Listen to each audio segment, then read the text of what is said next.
학생, 혹시 그거 해봤어?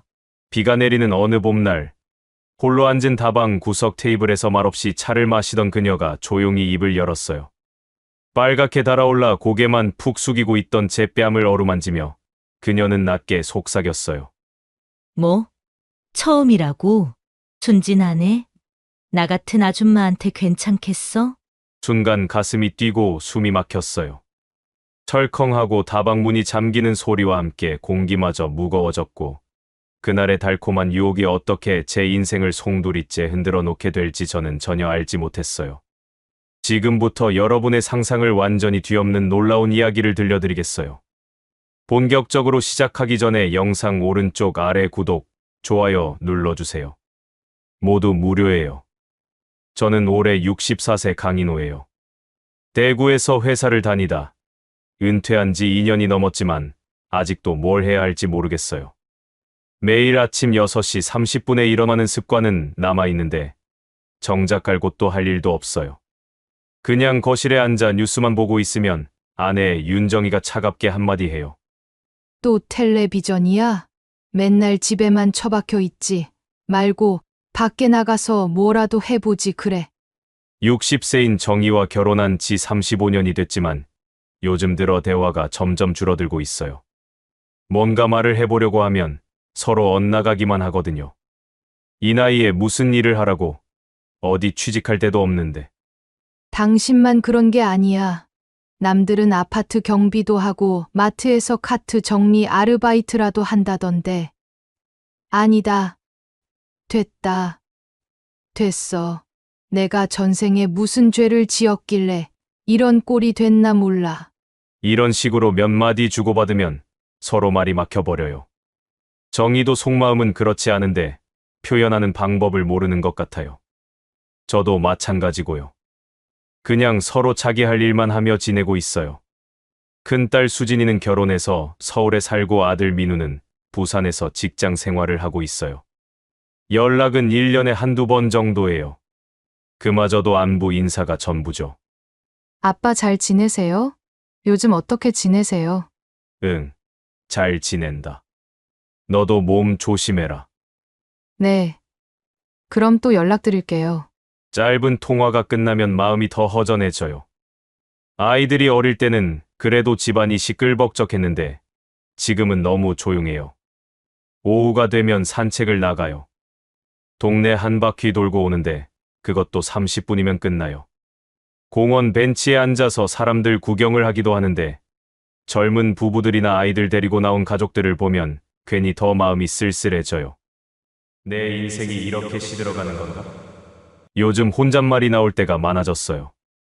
35년 넘게 회사 다니면서 가족을 위해 열심히 살았다고 생각했는데 정작 은퇴하고 난이 남은 게 없는 것 같아요. 저녁 시간이 되면 정희와 마주 앉아 밥을 먹어요. 가끔 텔레비전 소리만 들릴 뿐이에요. 국물이 좀 짠 것 같네. 그래? 난 괜찮은데. 이런 대화 정도가 전부예요. 예전에는 하루 있었던 일도 이야기하고 아이들 얘기도 많이 했는데 언제부터인지 할 말이 없어졌어요. 밤이 되면 정희는 일찍 잠자리에 들고 저는 혼자 거실에서 텔레비전을 봐요. 가끔 젊은 시절 생각이 나요. 그때는 꿈도 많고 하고 싶은 일도 많았는데 지금은 그냥 하루하루 시간만 보내고 있는 것 같아요. 그렇게 매일 똑같은 일상이 반복되던 어느 날 오랜만에 대학 동기 상철이를 만났어요. 몇 년 만에 보는 얼굴이었어요. 동네 호프집에서 맥주 한잔하면서 옛날 얘기를 나눴는데 시간 가는 줄 몰랐어요. 야, 이노야. 우리도 이제 정말 늙었구나. 그러게 말이야. 벌써 64살이라니. 요즘 어떻게 지내? 은퇴하고 나서 뭐 하고 있어? 글쎄, 별거 없어. 그냥 집에서 빈둥거리고 있지. 상철이도 비슷한 처지였어요. 은퇴하고 나서 갈 곳도 없고 할 일도 없고요. 그래도 옛날 이야기를 하니까 기분이 좀 나아졌어요. 대학 신입생 시절, 회사 처음 들어갔을 때 결혼 초기의 추억들을 되짚어보면서 웃기도 하고 아쉬워하기도 했어요. 평소보다 취한 상태로 집에 돌아가는 길이었어요. 지하철에서 내려서 집까지 걸어가는데 갑자기 배가 고프더라고요. 골목길을 걷다가 희미한 불빛이 보였어요. 허름한 다방 간판이었어요. 은주 다방이라고 써 있더군요. 밤 10시가 넘었는데도 아직 문이 열려 있었어요. 여기서 커피나 한잔 하고 갈까? 술기운에 별 생각 없이 발걸음을 옮겼어요. 유리문을 밀고 들어서는 순간 낡은 벨소리가 딸랑하고 울렸어요. 작은 가게 안에는 테이블 5개 정도가 전부였고 몇몇 테이블에는 중년 남성들이 앉아서 조용히 담소를 나누고 있었어요. 어서 오세요. 50대 후반쯤 되어 보이는 여자분이 카운터에서 인사를 건넸어요. 검은색 앞치마를 두른 단정한 모습이었죠. 화려한 화장기는 없었지만 정갈하게 빗어 넘긴 머리와 차분한 미소가 인상적이었어요. 커피 한 잔 주세요. 네. 금방 내려드릴게요. 앉으실 곳은 어디든 편한 곳으로 하세요. 구석진 테이블에 자리를 잡았어요. 낡은 비닐 의자에 앉으니 삐걱하는 소리가 났지만 나름 포근한 느낌이었어요. 벽에는 오래된 달력과 색바랜 풍경 사진들이 걸려 있었고 천장에서는 둥근 형광등이 은은한 빛을 내뿜고 있었어요. 잠시 후 뜨끈한 커피가 나왔어요. 작은 접시에 담긴 과자 2개와 함께요. 서비스예요. 감사해요. 첫 모금을 머금는 순간 묘한 기분이 들었어요. 진한 원두 향이 코끝을 자극하면서 몸이 따뜻해졌어요. 그런데 갑자기 머릿속에 오래된 기억이 떠오르기 시작했어요. 조용히 커피를 마시면서 주위를 둘러봤어요.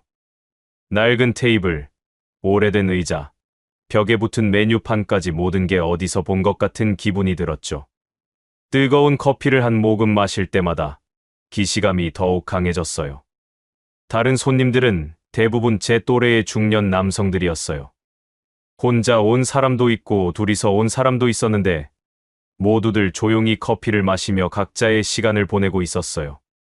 가끔 작은 목소리로 대화를 나누기도 했지만 시끄럽지 않았어요. 은주 다방의 사장님은 부지런히 움직이면서 손님들을 챙기고 있었어요.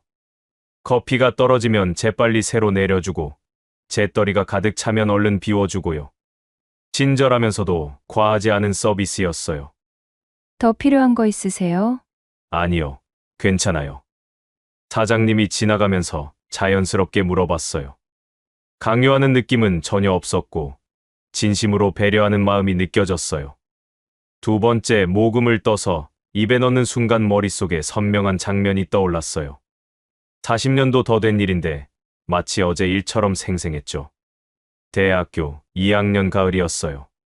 학교 후문에서 도보로 10분 거리에 작은 다방이 하나 있었어요. 미란 다방이라는 간판이 걸려 있었는데 다른 가게들보다 유독 손님이 많았어요. 처음에는 별 관심이 없었어요. 그냥 많고 많은 다방 중에 하나일 뿐이라고 생각했거든요. 그런데 어느 날 친구 준석이가 말하더군요. 야, 이노야. 미란 다방 가봤어? 아니, 왜? 거기 사장이 진짜 특별해. 한번 가보면 알아. 준석이가 뭔가 의미심장한 미소를 지었어요. 뭔 소리야? 다방이 다 거기서 거기지. 아니야. 정말 다르다니까. 특히 저녁 늦게 가면 더 좋고. 호기심이 생겼어요. 준석이가 그렇게까지 말하는 걸 보니 뭔가 특별한 게 있는 모양이었어요. 며칠 후 늦게 도서관에서 공부하고 나오는 길에 그 다방 앞을 지나게 됐어요. 밤 9시가 넘은 시간이었는데도 불이 켜져 있었어요. 망설이다가 문을 열고 들어갔어요. 지금 앉아있는 이 은주 다방과 분위기가 정말 비슷했어요. 낡은 소파, 어둑한 조명, 그리고 커피 향과 담배 연기가 뒤섞인 특유의 냄새까지요. 그렇게 처음 들어간 미란 다방의 풍경이 지금 이 은주 다방과 너무나 닮아 있었어요. 낡은 소파에서는 똑같은 삐걱거리는 소리가 났고 벽에 붙은 색바랜 포스터들도 그때 그 모습 그대로였어요. 특히 구석진 테이블에 앉아서 바라본 다방 전체의 분위기가 40년 전 그 시절을 고스란히 재현하고 있었죠. 미란 다방에서도 이렇게 자욱한 담배 연기가 피어올랐어요. 손님들은 대부분 대학생이나 직장인들이었는데 모두들 조용히 커피를 마시며 담소를 나누거나 혼자만의 시간을 보내고 있었죠. 천장에서 내려오는 은은한 조명과 낡은 원목 테이블, 그리고 벽면을 가득 채운 오래된 사진들까지요. 가장 비슷한 건 바로 그 특유의 냄새였어요. 커피 향과 담배 연기, 그리고 오래된 나무 냄새가 뒤섞인 그 묘한 향기 말이에요. 코끝을 자극하는 그 냄새를 맡는 순간 40년이라는 세월이 한순간에 사라져버렸어요. 그때도 지금처럼 저녁 늦은 시간이었어요. 미란 다방의 불빛도 이렇게 따뜻하면서도 어딘가 쓸쓸한 느낌이었거든요. 창밖으로는 가로등 불빛이 희미하게 들어왔고 가끔 지나가는 사람들의 발자국 소리만 들릴 뿐이었어요. 그날도 이런 구석진 자리에 앉아서 커피를 마셨어요. 처음 가본 곳이라 어색했지만 묘하게 편안한 느낌이었어요. 다른 손님들도 각자 자기만의 시간을 보내고 있어서 부담스럽지 않았거든요. 미란 다방의 소파도 이렇게 낡아서 앉을 때마다 푹신하게 들어갔어요. 등받이에는 오래된 얼룩들이 여기저기 있었고 팔걸이 부분은 많은 사람들이 만져서 반들반들했죠. 하지만 그런 낡음이 오히려 정겨웠어요. 벽에 걸린 메뉴판도 지금 이은주 다방과 거의 똑같았어요. 손으로 쓴 듯한 글씨체의 가격표까지 말이에요. 커피 300원, 차 250원, 토스트 500원. 이런 식으로 적혀 있었는데 물가가 정말 저렴했던 그 시절이 새삼 그리워졌어요. 그때는 대학생이었던 저에게도 부담스럽지 않은 가격이었거든요. 용돈이 넉넉하지 않았던 시절이었는데도 가끔씩 친구들과 함께 다방에서 시간을 보낼 수 있었어요. 미란 다방에서 가장 인상 깊었던 건 바로 그 특별한 분위기였어요. 다른 다방들과는 뭔가 달랐거든요. 손님들 사이에서 들려오는 대화 소리, 커피 내리는 소리, 그리고 가끔씩 들려오는 웃음소리까지 모든 게 조화롭게 어우러져 있었어요. 천장에서 나오는 음악도 비슷했어요. 클래식이나 재즈 같은 잔잔한 음악이 작은 소리로 흘러나왔는데 시끄럽지 않으면서도 적막하지 않은 절묘한 볼륨이었어요. 지금 이은주 다방에서도 똑같은 음악이 흘러나오고 있었어요. 40년이 지났는데도 변하지 않은 그 클래식 선율이 귀에 익숙하게 들렸어요.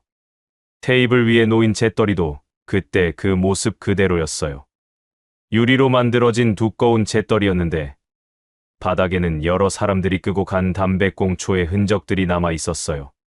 담배를 피우지 않는 저였지만 그 연기 냄새가 싫지 않았어요. 오히려 다방 특유의 분위기를 만들어주는 중요한 요소 같았거든요. 그 자욱한 연기 사이로 보이는 사람들의 모습이 더욱 신비롭게 느껴졌어요. 무엇보다 가장 놀라웠던 건 시간이 멈춘 것 같은 그 느낌이었어요. 밖에서는 세상이 빠르게 변해가고 있었지만 다방 안에서는 마치 시간이 천천히 흐르는 것 같았어요. 모든 게 여유로웠고 평화로웠어요. 이런 생각을 하고 있는데 갑자기 웃음소리가 들렸어요. 손님, 커피 시켰어요. 아, 네. 괜찮아요. 은주 다방 사장님이 지나가면서 걱정스럽게 말씀하셨어요. 그제서야 정신을 차리고 미지근해진 커피를 한 모금 마셨어요. 하지만 머릿속은 여전히 40년 전 그 미란 다방에 머물러 있었어요.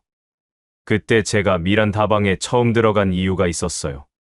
대학교 2학년 가을, 제 첫사랑이었던 수연이에게 차인 날이었거든요. 그날은 하루 종일 비가 내렸는데 마음도 날씨처럼 우울했어요. 수연이는 같은 과 1년 선배였어요. 도서관에서 처음 만났는데 책을 읽는 모습이 너무 예뻤어요. 용기를 내서 말을 걸었고 몇 달 동안 조심스럽게 다가갔죠. 그런데 그날 고백했을 때 돌아온 대답이 충격이었어요. 미안해, 이노야. 나는 널 그냥 후배로만 생각해.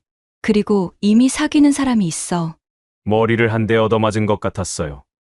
몇 달 동안 품고 있던 마음이 한순간에 산산조각 났거든요. 비 오는 캠퍼스를 정처 없이 걸어 다녔어요. 우산도 없이 말이에요. 옷이 흠뻑 젖어서 기숙사로 돌아가야 했는데 발걸음이 떨어지지 않았어요. 그렇게 빗속을 헤매다 보니 어느새 후문 근처까지 와 있었어요. 온몸이 젖어서 추웠고 마음은 더욱 차갑게 얼어붙어 있었죠.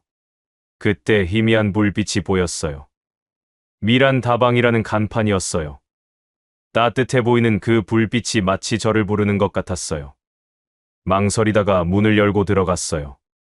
종소리가 딸랑 울리자마자 한 여자분이 반갑게 맞아주셨어요. 어머, 학생. 비에 완전히 젖었네. 어서 들어와. 40대 후반쯤 되어 보이는 분이었는데 첫인상부터 범상치 않았어요. 짙은 화장에 붉은 립스틱이 인상적이었고 몸에 딱 맞는 검은색 원피스를 입고 계셨어요. 긴 머리는 곱게 웨이브를 넣어서 어깨까지 내려왔죠. 무엇보다 눈이 특별했어요. 깊고 신비로운 눈빛이었는데 마치 사람의 마음을 꿰뚫어보는 듯한 느낌이었어요. 목소리도 매력적이었어요. 낮고 허스키한 톤이었는데 듣고 있으면 마음이 안정되는 그런 목소리였거든요. 수건 가져다 줄게. 감기 걸리겠어? 친절하게 수건을 건네주시면서 제 상태를 살펴보셨어요. 젖은 머리카락을 닦아주시는 손길이 따뜻했어요. 뭔가 안 좋은 일이 있었나 봐. 얼굴이 많이 어두워 보이네. 역시 눈치가 빠르셨어요. 제가 아무 말도 안 했는데도 제 상태를 한눈에 알아보시더라고요. 다방 안은 생각보다 넓었어요. 테이블이 8개 정도 있었는데 그때는 저녁 시간이라 손님이 많지 않았어요. 구석진 자리에 앉으니 미란 누나가 따뜻한 커피를 가져다 주셨어요. 그분이 바로 미란 누나였어요. 이름처럼 아름다운 분이었죠. 나이는 제보다 20살 이상 많았지만 전혀 늙어 보이지 않았어요. 오히려 젊은 여자들에게서는 찾아볼 수 없는 성숙한 매력이 있었거든요. 미란 누나는 제 맞은편에 앉으시더니 관심을 보이기 시작했어요. 학생, 몇 학년이야? 2학년이에요. 전공은 뭐고? 경영학과요. 자연스럽게 대화가 시작됐어요. 처음 만난 사이였는데도 이상하게 편안했어요. 아마 미란 누나의 따뜻한 성격 때문이었을 거예요. 대화를 나누다 보니 시간 가는 줄 몰랐어요. 미란 누나는 정말 대화를 잘 이끌어 가셨어요. 제가 무슨 말을 해도 재미있게 들어주시고 적절한 때에 질문도 하셨거든요. 그런데 정말로 무슨 일이 있었던 거야? 비에 젖은 채로 여기까지 온 걸 보니까 보통 일이 아닌 것 같은데. 결국 미란 누나의 따뜻한 관심에 마음이 열렸어요. 주연이 얘기를 털어놓기 시작했어요. 어떻게 만났는지, 얼마나 좋아했는지, 그리고 오늘 어떻게 차였는지까지 모든 걸 말씀드렸어요. 미란 누나는 제 이야기를 끝까지 들어주셨어요. 중간에 끼어들지도 않으시고 그저 조용히 들으시면서 가끔씩 고개를 끄덕여 주셨어요. 그런 모습이 너무 고마웠어요. 이야기를 다 하고 나니 마음이 조금 가벼워졌어요. 그동안 혼자서만 끙끙 앓고 있던 마음을 누군가에게 털어놓으니 후련했거든요. 제 이야기를 다 들은 미란 누나가 조용히 말씀하셨어요. 첫사랑은 누구나 아픈 거야. 나도 그랬고 여기 오는 다른 손님들도 다 그랬어. 그 말을 들으니 마음이 조금 편해졌어요. 저만 이런 아픔을 겪는 게 아니라는 생각이 들었거든요. 미란 누나의 목소리에는 깊은 이해와 따뜻한 위로가 담겨 있었어요. 많이 아프지? 미란 누나가 제 손등을 살며시 어루만지시며 물어보셨어요. 그 따뜻한 손길에 왠지 모르게 눈물이 핑 돌았어요. 그동안 혼자서만 사겨왔던 상처가 터질 것 같았거든요. 네, 정말 많이 아파요. 솔직하게 대답했어요. 괜찮은 척할 필요가 없는 분위기였거든요. 미란 누나 앞에서는 있는 그대로의 모습을 보여도 될 것 같았어요. 미란 누나는 잠시 자리에서 일어나더니 뒤쪽에서 무언가를 가져오셨어요. 작은 소주병과 안주였어요. 그리고 커피잔 옆에 술잔을 놓아주셨어요. 이런 날에는 술이 약이야. 한잔하면서 마음을 달래보자. 대학생인 제게 술을 권하시는 게 조금 의외였지만 거부할 수 없었어요. 그때는 술을 잘 못 마셨는데도 미란 누나의 따뜻한 배려가 고마웠거든요. 첫 잔을 따라주시면서 미란 누나가 말씀하셨어요. 술을 마시자 목이 화끈거렸지만 동시에 마음이 조금 누그러지는 기분이었어요. 미란 누나도 함께 드시면서 제 이야기를 더 들어주셨어요. 그 여자애가 바보구나. 인호 같은 순수한 남자를 놓치다니. 미란 누나의 칭찬에 얼굴이 빨개졌어요. 그동안 아무도 저를 이렇게 인정해준 적이 없었거든요. 특히 나이 많은 여성에게서 이런 말을 들으니 기분이 묘했어요. 두 번째 잔을 마시니 얼굴이 더 달아올랐어요. 미란 누나가 더욱 아름다워 보였어요. 화려한 화장과 우아한 몸짓, 그리고 신비로운 눈빛까지 모든 게 매력적으로 느껴졌거든요. 이누야, 너 정말 순진하구나. 그런 순수함이 너무 매력적이야. 미란 누나가 제 뺨을 살짝 어루만지시며 말씀하셨어요. 그 순간 심장이 빠르게 뛰기 시작했어요. 22살 총각이었던 저에게는 너무나 강렬한 자극이었어요. 세 번째 잔을 마시고 나니 완전히 취한 상태가 됐어요. 다방 안에 다른 손님들도 하나둘씩 나가고 있었어요. 어느새 저녁 10시가 넘은 시간이었거든요. 다른 손님들 다 갔네. 우리만 남았구나. 미란 누나가 주위를 둘러보시며 말씀하셨어요. 그리고는 다방 문에 준비 중 팻말을 걸고 문을 잠그셨어요. 이제 우리끼리만 조용히 이야기할 수 있겠네. 미란 누나가 다시 제 옆에 앉으셨는데 이번에는 훨씬 가까이 앉으셨어요. 향수 냄새가 더욱 진하게 느껴졌어요. 달콤하면서도 어른스러운 향이었어요. 이누야, 너 여자친구 말고 다른 여자와는 어떤 경험 해봤어? 갑작스러운 질문에 당황했어요. 얼굴이 더욱 빨개지면서 어떻게 대답해야 할지 몰랐어요. 줄기운과 미란 누나의 매력에 완전히 넘어가고 있는 자신을 느꼈어요. 이런 경험은 처음이었거든요. 나이 많은 여성의 성숙한 매력 앞에서 저는 그저 어린 소년에 불과했어요. 미란 누나는 계속해서 술을 따라주시면서 저와 가까워지려고 했어요. 가끔 제 어깨에 손을 올리시거나 머리카락을 만지시기도 했어요. 그런 스킨십이 어색했지만 싫지는 않았어요. 시간이 지날수록 미란 누나와의 거리는 더욱 가까워졌어요. 대화 주제도 점점 더 개인적이고 깊은 이야기로 바뀌어갔어요. 제 과거, 제 꿈, 그리고 여자에 대한 생각까지 모든 걸 털어놓게 됐어요. 이노 같은 순수한 남자는 요즘 보기 드물어. 정말 소중한 존재야. 미란 누나의 칭찬에 마음이 뿌듯했어요. 주연이에게 차인 상처도 조금씩 아물어가는 것 같았어요. 이렇게 저를 인정해주고 소중하게 여겨주는 사람이 있다는 게 너무 고마웠거든요. 밤이 깊어갈수록 분위기는 더욱 달아올랐어요. 미란 누나의 눈빛도 처음과는 달라져 있었어요. 더욱 깊고 뜨거운 시선으로 저를 바라보시고 계셨어요. 네 번째 잔을 마시고 나니 완전히 취해버렸어요. 미란 누나도 조금 취한 것 같았는데 뺨이 붉게 달아올라 있었어요. 그런 모습이 더욱 매력적으로 보였어요. 이누야, 너 정말 순진하구나. 미란 누나가 제 손을 잡으시며 말씀하셨어요. 부드럽고 따뜻한 손이었지만 동시에 뭔가 위험한 느낌도 들었어요. 어른이 되는 방법을 알려줄까? 갑작스러운 말에 심장이 미친 듯이 뛰기 시작했어요. 무슨 뜻인지 알 것 같으면서도 확신이 서지 않았어요. 22살 총각이었던 저에게는 너무나 충격적인 제안이었거든요. 어른이 되는 방법이요? 떨리는 목소리로 되물었어요. 미란 누나는 제 눈을 깊게 바라보시며 의미심장한 미소를 지으셨어요. 응, 진짜 어른 말이야. 너 아직 여자를 제대로 모르잖아. 얼굴이 더욱 빨개졌어요. 부끄러워서 고개를 숙였는데 미란 누나가 제 턱을 살짝 들어 올리셨어요. 미란 누나는 천천히 제게 다가왔어요. 향수 냄새가 더욱 진하게 느껴졌고 그분의 숨소리까지 들릴 정도로 가까웠어요. 제 심장은 터질 듯이 뛰고 있었어요.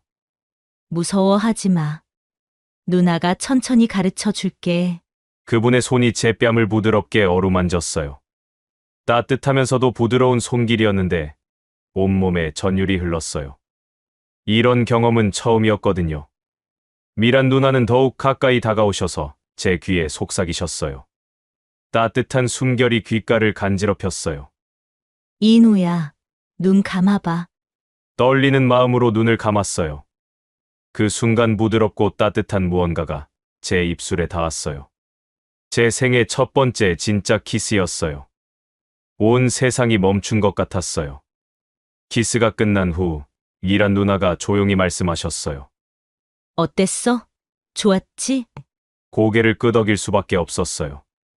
정말 꿈만 같은 경험이었거든요. 미란 누나가 일어나서 다방 뒤쪽으로 가셨어요. 그곳에는 작은 계단이 있었는데 위층으로 올라가는 계단이었어요. 위로 올라올래? 거기가 더 편해. 떨리는 다리로 미란 누나를 따라 계단을 올라갔어요. 위층은 작은 원룸 같은 공간이었어요. 침대 하나와 화장대, 그리고 작은 옷장이 전부였어요. 여기가 내 방이야. 앉아봐. 침대 가장자리에 앉았어요. 미란 누나도 제 옆에 앉으셨는데 더욱 가까운 거리였어요. 온몸이 떨리고 있었어요. 긴장하지 마. 누나가 다 알아서 해줄게. 미란 누나의 손이 제 셔츠 단추를 하나씩 풀기 시작했어요. 저는 아무것도 할 수 없었어요. 그냥 그분이 하시는 대로 맡길 수밖에 없었어요. 처음이지? 고개를 끄덕였어요. 부끄러웠지만 숨길 수 없었어요. 괜찮아. 누나가 천천히 가르쳐 줄게. 아프지 않게 해줄게. 그날 밤 저는 진짜 어른이 됐어요. 미란 누나와 함께 보낸 시간은 꿈만 같았어요. 부드럽고 따뜻했고 때로는 격렬하기도 했어요. 모든 게 처음 경험하는 것들이었어요. 새벽이 되어서야 기숙사로 돌아갔어요. 머릿속이 하얗게 비어 있었지만 동시에 뭔가 큰 변화가 일어났다는 걸 느낄 수 있었어요. 더 이상 예전의 순진한 대학생이 아니었어요. 그날 이후 제 삶은 완전히 달라졌어요. 주연이와 헤어진 상처는 어느새 사라져버렸고 대신 미란 누나에 대한 강렬한 그리움이 자리 잡았어요. 미란 누나도 저에게 특별한 감정을 보여주셨어요. 다른 손님들과는 확연히 다르게 대해 주셨거든요. 제가 다방에 들어가면 가장 먼저 반갑게 맞아주셨고 특별한 자리에 앉게 해주셨어요. 우리 인우 왔네. 오늘 하루 어땠어? 이런 식으로 저를 특별하게 챙겨주셨어요. 다른 손님들이 보기에도 저는 미란 누나의 특별한 손님이었어요. 매일 저녁 수업이 끝나면 미란 다방으로 향했어요. 그곳에서 미란 누나와 보내는 시간이 하루 중 가장 행복한 순간이었거든요. 커피도 마시고 대화도 나누고 가끔은 위층으로 올라가기도 했어요. 인호는 정말 특별해. 다른 남자들과는 달라. 미란 누나의 칭찬을 들을 때마다 가슴이 뿌듯했어요. 저 같은 어린 대학생을 이렇게 소중히 여겨주다니 정말 고마웠어요. 하지만 동시에 뭔가 위험한 느낌도 들기 시작했어요.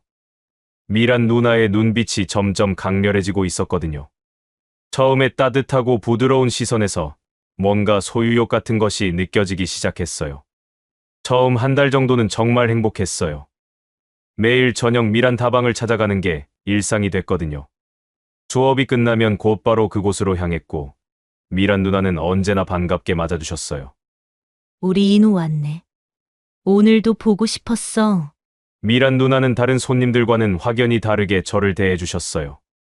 특별한 자리에 앉게 해주시고 커피도 직접 가져다 주시고 가끔은 간식까지 서비스로 주셨거든요. 다른 손님들도 저와 미란 누나의 특별한 관계를 눈치채고 있었어요. 가끔 의미심장한 눈빛으로 쳐다보기도 했지만 별로 신경 쓰지 않았어요. 오히려 자랑스러웠거든요.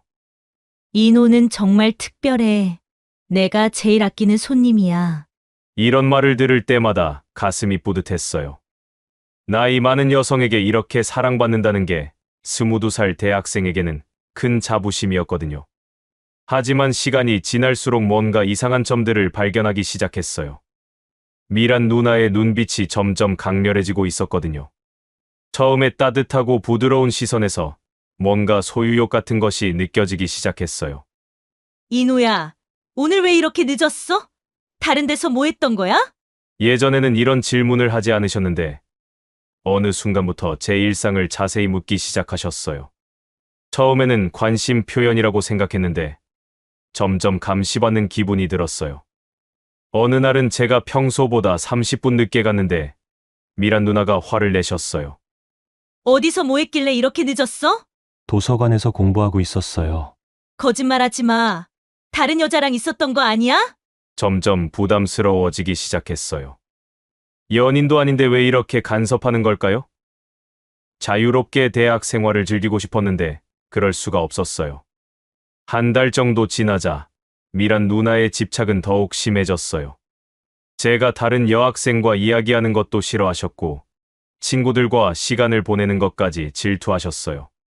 그러던 어느 날, 결정적인 사건이 일어났어요. 같은 과 동기인 혜진이와 과제를 함께 하게 됐는데, 도서관에서 만나서 공부하고 있었어요. 그런데 갑자기 미란 누나가 나타났어요. 인우야, 여기서 뭐 해? 깜짝 놀랐어요. 미란 누나가 학교까지 찾아올 줄은 몰랐거든요. 게다가 그분의 표정이 심상치 않았어요. 과제하고 있어요. 이 여자는 누구야? 혜진이를 째려보는 눈빛에서 살기가 느껴졌어요. 혜진이도 당황한 표정으로 저를 쳐다봤어요. 미란 누나의 목소리가 점점 높아졌어요. 도서관에 있던 다른 학생들이 우리 쪽을 쳐다보기 시작했어요. 너무 창피했어요. 남녀가 둘이서 뭘 한다는 거야? 과제는 혼자 하는 거 아니야? 누나, 여기서는 조용히 해주세요. 조용히 하라고? 내 남자가 다른 여자랑 있는데 가만히 있으라고? 내 남자라는 말에 혜진이의 눈이 커졌어요. 상황이 이상하다는 걸 완전히 눈치챈 거죠. 혜진이가 황급히 짐을 챙겨서 도서관을 나갔어요. 왜 그런 식으로 행동하세요? 그런 식이라니? 내가 질투하는 게 이상해? 질투요. 우리가 연인도 아닌데 왜 질투를 해요? 미란 누나의 얼굴이 일그러졌어요. 완전히 다른 사람이 된 것 같았어요. 처음 보는 모습이었거든요. 그 이후로 미란 누나의 집착은 더욱 심해졌어요. 제가 어디에 있는지 확인하려고 하셨고, 다른 여학생과 대화하는 것도 용납하지 않으셨어요. 인호는 나만 보면 돼. 다른 여자는 쳐다보지도 마. 처음에는 농담인 줄 알았어요. 하지만 점점 진지해지더군요. 제가 다른 여학생과 인사만 해도 화를 내셨어요. 어느 날은 제가 과 선배들과 함께 술을 마시고 있는데 미란 누나가 갑자기 나타났어요. 술집까지 찾아오신 거예요. 인호야, 집에 가자. 늦었잖아. 선배들 앞에서 이런 상황이 벌어지니까 너무 창피했어요. 다들 저를 이상하게 쳐다봤거든요. 점점 숨이 막히는 느낌이었어요. 미란 누나와의 관계가 달콤했던 건 처음뿐이었어요. 이제는 감시당하고 구속당하는 기분이었어요. 자유로운 대학 생활을 하고 싶었는데 그럴 수가 없었어요. 친구들과 어울리는 것도, 다른 여학생과 대화하는 것도, 심지어 혼자만의 시간을 갖는 것도 허락되지 않았어요. 미란 누나는 저를 완전히 소유하려고 했어요. 제 모든 시간과 관심을 독점하려고 했거든요. 이런 관계는 사랑이 아니라 집착이었어요. 더 이상 참을 수 없었어요. 이런 관계는 잘못됐다는 생각이 들었어요. 며칠 후 미란 다방을 찾아가서 마음을 정했어요. 더 이상 이렇게 살 수는 없었거든요. 누나, 저 너무 힘들어요. 미란 누나는 평소와 다른 제 표정을 보시고 뭔가 느끼신 것 같았어요. 얼굴이 굳어지더군요. 뭐가 힘들어? 내가 뭘 잘못했는데? 간섭이 너무 심해요. 친구들과도 못 만나고 정상적인 대학 생활을 할 수가 없어요. 미란 누나의 눈빛이 달라졌어요. 지금까지 본 적 없는 차가운 시선이었어요. 정상적인 대학 생활? 그게 나랑 있는 것보다 중요해? 누나와 있는 것도 좋았어요. 하지만 이렇게 계속할 수는 없어요. 미란 누나의 얼굴이 점점 일그러졌어요. 화가 났다가 슬퍼했다가 감정의 변화가 심했어요. 그럼 나를 버린다는 거야? 너한테 모든 걸 다 줬는데? 버리는 게 아니라 각자 자기 길을 가는 거예요. 웃기지 마. 너 같은 애송이가 나 없이 뭘 할 수 있겠어? 말이 점점 거칠어졌어요. 평소에 우아하고 성숙한 모습은 온데간데 없었어요. 다른 여자 생겼지? 그래서 나를 버리는 거지? 다른 여자 때문이 아니에요. 정말로 이제 그만해야 해요. 제가 단호하게 말하자 미란 누나가 갑자기 접시를 던지면서 소리를 지르기 시작했어요. 이제 끝내자. 결국 저도 큰 소리로 말했어요. 더 이상 참을 수 없었거든요. 절대 안 돼. 너는 내 거야. 미란 누나가 제 팔을 붙잡으며 매달렸어요. 하지만 저는 마음을 정했어요. 그 순간 미란 누나가 바닥에 주저앉더니 그 느끼기 시작했어요. 처음 보는 모습이었어요. 언제나 당당하고 강했던 그분이 이렇게 무너지는 모습을 보니 가슴이 아팠어요. 제발, 제발 가지 마. 나는 너밖에 없어. 목이 메인 목소리로 애원하셨어요. 눈물이 하염없이 흘러내렸고 화장이 다 번져서 얼굴이 엉망이 되어 있었어요. 그런 모습을 보니 마음이 찢어질 것 같았어요. 미안해요. 누나, 하지만 정말로 이제 끝내야 해요. 제 말을 들은 미란 누나가 더욱 크게 울기 시작했어요. 온몸을 떨면서 울부짖는 모습이 너무 처참했어요. 안 돼. 안 돼. 너 없이는 못 살아. 그 모습을 보고 있자니 저도 눈물이 났어요. 미란 누나와 함께했던 시간들이 모두 나쁘지만은 않았거든요. 달콤하고 아름다운 순간들도 많았어요. 하지만 돌아갈 수는 없었어요. 이 관계는 사랑이 아니라 집착이었고 계속 이어간다면 둘 다 파멸할 것 같았어요. 정말 미안해요. 누나와 함께한 시간은 소중했어요. 하지만 이제 끝내야 해요. 미란 누나는 마지막까지 포기하지 않았어요. 제 다리를 붙잡고 매달리면서 가지 말라고 애원했어요. 하지만 제 마음은 이미 정해져 있었어요. 다방을 나서면서 마지막으로 뒤돌아봤어요. 미란 누나가 테이블에 엎드려서 울고 있었어요. 어깨가 들썩들썩 떨리고 있었고 그 느끼는 소리가 다방 전체에 울려 퍼졌어요. 가슴이 너무 아팠지만 돌아갈 수는 없었어요. 문을 닫고 나오는 순간까지도 미란 누나의 울음소리가 들렸어요. 그 이후로 다시는 미란 다방에 가지 않았어요. 가끔 그 골목을 지나갈 때도 있었지만 일부러 다른 길로 돌아갔어요. 미란 누나와의 추억은 달콤하면서도 씁쓸했어요. 며칠 후 친구를 통해 들은 이야기로는 미란 누나가 며칠 동안 다방 문을 열지 않았다고 했어요. 손님들이 걱정할 정도였다고 하더군요. 그 말을 들으니 더욱 마음이 무거웠어요. 미란 누나는 제게 첫 경험을 선사해준 고마운 사람이었어요. 그분 덕분에 어른이 될 수 있었고 여자라는 존재에 대해서도 알게 됐거든요. 하지만 동시에 너무 무거운 사랑이었어요. 밤마다 미란 누나가 울부짖던 모습이 떠올랐어요. 그 절규하는 목소리, 번진 화장, 그리고 절망에 찬 눈빛까지 모든 게 생생했어요. 몇 년이 지나도 그 기억은 지워지지 않았어요. 가끔 후회도 됐어요. 너무 냉정하게 끝낸 건 아닌가 싶기도 했고, 다른 방법은 없었을까 하는 생각도 들었거든요. 하지만 그때로서는 최선의 선택이었다고 생각해요. 몇 년 후 그 미란 다방은 문을 닫았다고 들었어요. 미란 누나가 어디로 갔는지는 모르겠어요. 지금도 가끔 그때를 생각하면 복잡한 마음이 들어요. 갑자기 누군가 부르는 소리에 정신이 번쩍 들었어요. 눈앞에는 50대 후반쯤 되어 보이는 은주 다방 사장님이 걱정스러운 표정으로 저를 바라보고 있었어요. 손님, 괜찮으세요? 커피가 다 식었네요. 그제서야 제 앞에 놓인 커피잔을 봤어요. 김이 하나도 나지 않는 차가운 커피였어요.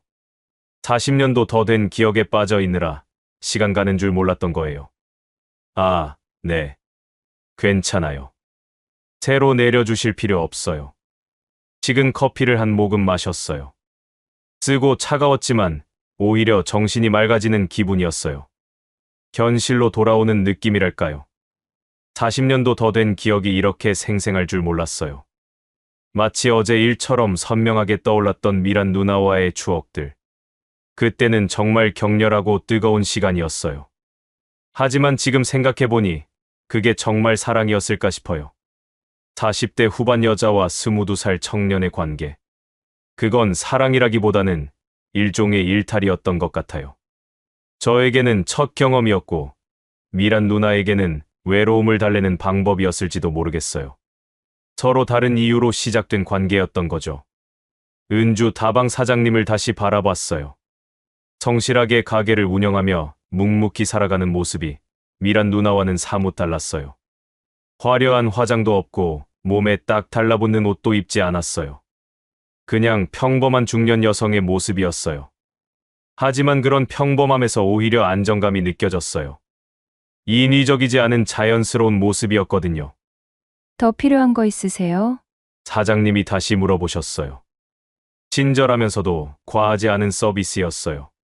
손님을 배려하지만 끈적하게 달라붙지 않는 적당한 거리감이 있었어요. 아니요, 괜찮아요. 잘 마셨어요. 네. 천천히 계세요. 사장님은 그렇게 말씀하시고는 다른 일을 보러 가셨어요. 억지로 대화를 이어가려 하지도 않으시고, 그렇다고 무관심하지도 않으셨어요. 이런 모습이 건전한 거리감이구나 싶었어요. 미란 누나처럼 지나치게 밀착되지도 않고, 그렇다고 냉정하지도 않은 적절한 관계 말이에요. 벽에 걸린 메뉴판도 미란 다방과는 달랐어요. 화려한 장식 없이 깔끔하게 정리되어 있었어요. 가격도 합리적이었고 메뉴도 다양했어요. 무엇보다 이 다방에는 건전한 분위기가 있었어요. 손님들도 대부분 저처럼 혼자 온 중년 남성들이었는데 모두들 조용히 각자의 시간을 보내고 있었어요. 미란 다방에 있던 그런 위험하고 자극적인 분위기는 없었어요. 대신 평화롭고 안정된 느낌이 있었어요.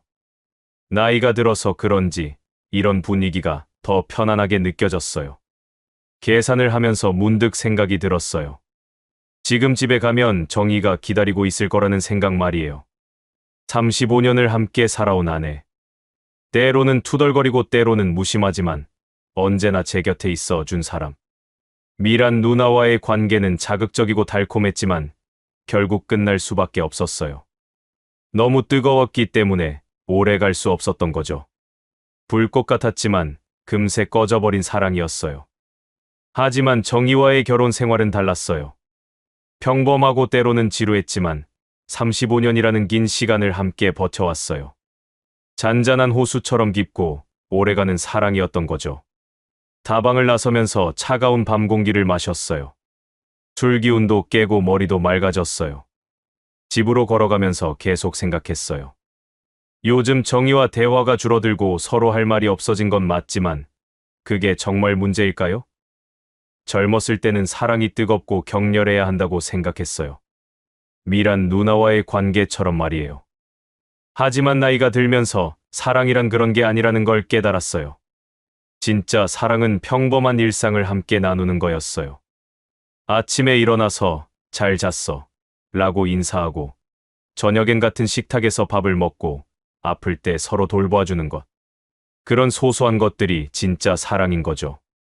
정희도 마찬가지예요. 겉으로는 냉랭해 보이지만 언제나 제 건강을 챙겨주고 빨래도 해주고 밥도 차려줘요. 말로는 표현하지 않지만 저를 사랑하고 있다는 걸 행동으로 보여주고 있어요. 그런데 저는 은퇴하고 나서 집에서 빈둥거리면서 불평만 했어요. 정희가 말을 걸어도 시큰둥하게 대답하고 혼자만의 시간에 빠져서 과거만 그리워했고요. 현관문을 열고 들어가니 정희가 거실에서 텔레비전을 보고 있었어요. 늦었네. 어디서 뭐 했어? 평소와 똑같은 투덜거리는 말투였지만 이상하게 오늘은 그 목소리가 다르게 들렸어요. 걱정하는 마음이 담겨 있는 것 같았거든요. 오랜만에 상철이랑 술 한잔 했어. 배고파서 다방에서 커피도 마시고 왔고. 술 냄새 나네.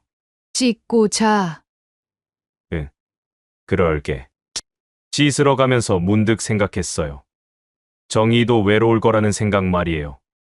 아이들은 다 독립했고 남편은 은퇴 후에 집에만 있으면서 맨날 시무룩한 얼굴이고 얼마나 답답했을까요? 욕실에서 거울을 보니 64세 노인의 얼굴이 보였어요. 주름도 많이 생기고 머리카락도 많이 빠졌어요. 이제 젊은 시절의 추억에만 매달릴 나이가 아니에요. 추억은 추억일 뿐이야. 미란 누나와의 시간은 분명 소중한 경험이었어요. 하지만 그건 과거의 일이고 지금 제가 살아가야 할 현실은 따로 있어요. 씻고 나와서 침실로 가니 정희가 이미 누워 있었어요. 등을 돌리고 자는 척하고 있었지만 숨소리로 봐서는 아직 안 잔 것 같았어요. 저도 조용히 침대에 누웠어요. 그리고 작은 목소리로 말했어요. 여보, 응.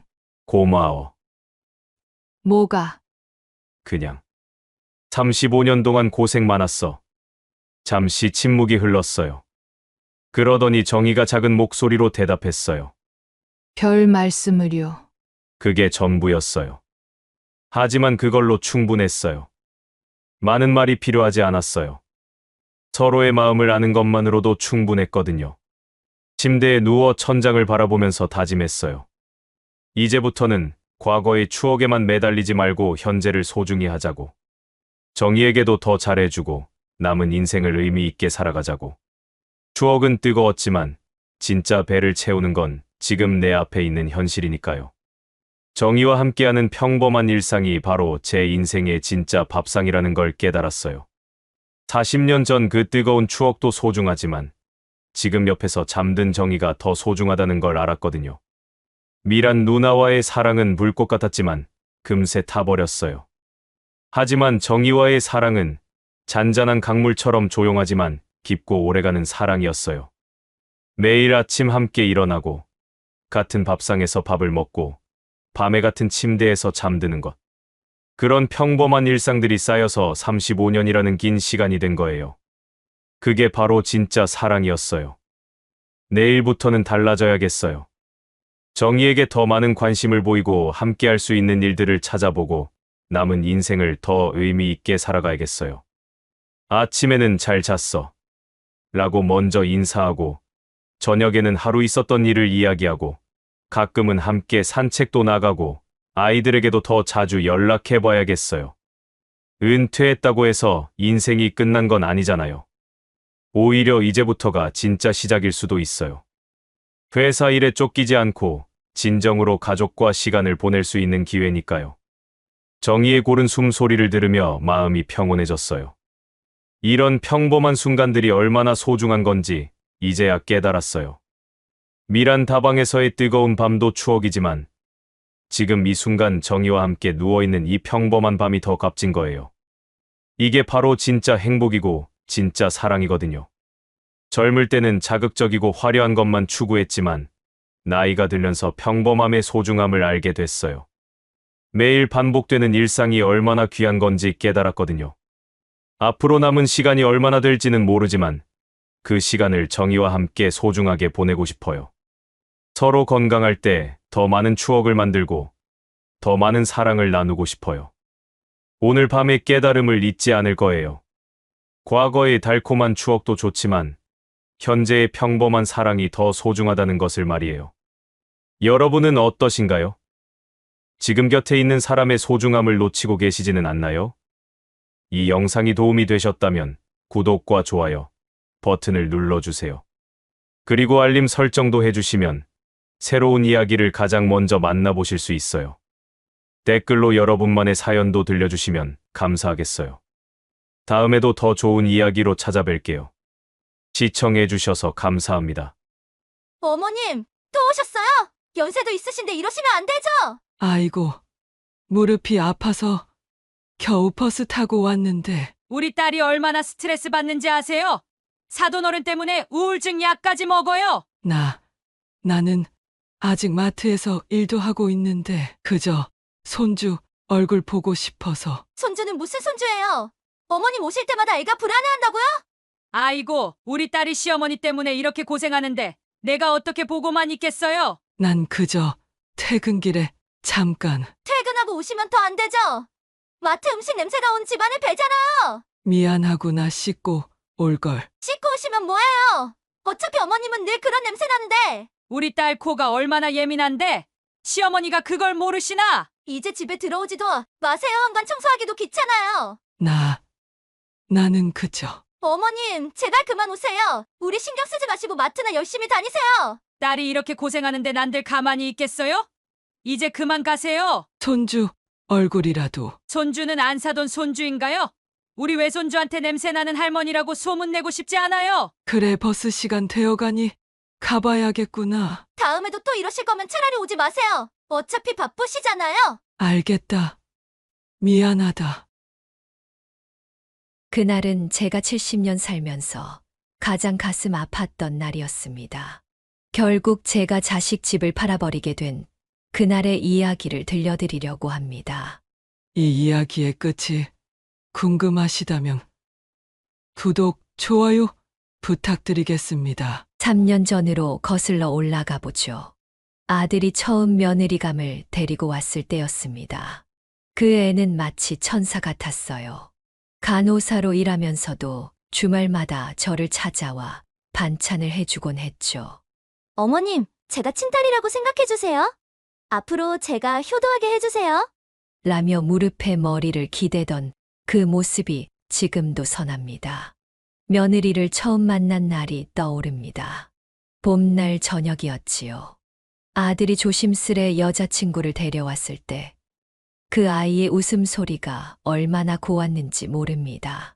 어머님, 죄송해요. 제가 퇴근이 늦어서 아들이 늘 어머님 음식 자랑을 해서 빨리 뵙고 싶었는데. 수줍게 인사하던 그 모습이 지금도 눈에 선합니다. 그날 밤 며느리는 저와 함께 설거지를 하며 이런저런 이야기를 나눴지요. 어머님, 저 사실 요리학원도 다니고 있어요. 나중에 어머님께 맛있는 음식 해드리고 싶어서요. 그 후로 며느리는 주말마다 찾아왔습니다. 매번 제철 과일이며 떡이며 양손 가득 들고 와서는 부엌으로 달려갔지요. 사돈은 그때마다 정성스러운 편지와 함께 보약을 보내왔습니다. 어머님, 오늘은 제가 북엇국 끓여볼게요. 이번에 배운 건데 어머님이 좋아하실 것 같아서요. 명절 전이면 며느리는 사흘 전부터 와서 준비를 도왔습니다. 떡도 하고 전도 부치고 특히 추석 때 송편 빚던 모습이 기억납니다. 사돈은 전화로 안부를 물으며 음식 준비는 잘 되어가는지 걱정했지요. 어머님, 저는 어머님처럼 예쁜 송편을 못 만들겠어요. 더 가르쳐 주세요. 주말마다 며느리가 오면 사돈은 집에서 담근 장아찌며 김치를 딸 편에 보내왔습니다. 편지에는 늘 이런 말이 적혀 있었지요.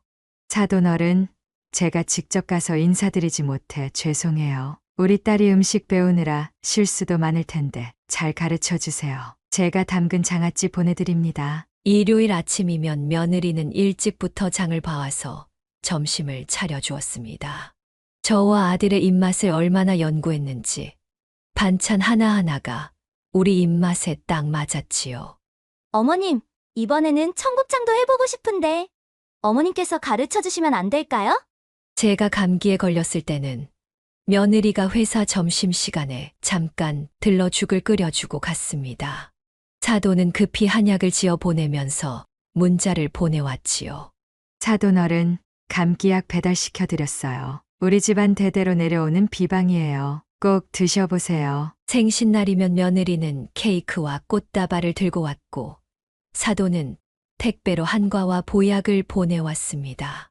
명절이면 며느리는 아침 일찍부터 와서 음식을 준비했고 사돈은 전화로 새해 인사를 드렸지요. 어머님 생신날은 제가 꼭 미역국 끓여드리고 싶었어요. 어머님 드시고 건강하세요. 그렇게 계절마다 며느리는 정성껏 음식을 준비해왔고 사돈은 멀리서나마 마음을 전했습니다. 그때는 그 정성이 얼마나 기뻤는지 모릅니다. 결혼식 날은 얼마나 화창했는지 모릅니다. 며느리는 웨딩드레스를 입고도 먼저 저를 찾아와 저를 올렸지요. 어머님, 이제 진짜 딸이 되었네요. 앞으로 잘 부탁드려요. 사돈은 결혼식 전날 처음으로 저희 집을 찾아왔습니다. 첫 만남이었지만 그동안 보내주시던 정성 어린 편지와 선물들 덕분인지 어색함이 없었지요. 사돈어른, 우리 이제 한 식구가 되었으니 편하게 지내요. 그동안 우리 딸 예쁘게 봐주셔서 감사해요. 결혼식이 끝나고 신혼여행을 다녀온 뒤 아이들은 2층에서 새 살림을 시작했습니다. 3층짜리 집이었는데 저는 1층에서 지내고 아이들은 2층에서 살기로 했지요. 그때가 참 행복했습니다. 아침이면 며느리가 내려와 아침상을 차려주었고 저녁이면 함께 저녁 식사를 했습니다. 주말이면 같이 장도 보러 다녔지요. 어머님, 오늘은 제가 된장찌개 끓여볼게요. 어머님이 담가주신 된장으로요. 시디댁살이가 힘들 텐데도 며느리는 늘 웃음을 잃지 않았습니다. 제가 좋아하는 반찬을 연구해서 만들어 오고 김장철이면 하루 종일 함께 김치를 담그면서도 즐거워했지요. 사돈도 달라지지 않았습니다. 일주일에 한 번씩 전화를 해서 잘 지내는지 물어보고 때마다 보약과 간식을 보내주었습니다. 사돈어른, 혹시 우리 딸 부족한 거 있으면 알려주세요. 제가 잘 타이를게요. 명절이면 며느리는 이틀 전부터 준비를 했습니다. 떡국도 끓이고 전도 부치고 손이 부르트도록 일해도 투정 한 번 없었지요. 사도는 명절 음식을 택배로 보내면서 전화로 인사를 드렸습니다. 어머님, 저 잘하고 있죠? 어머님 덕분에 요리 실력이 늘었나 봐요. 남편이 맛있다고 하네요.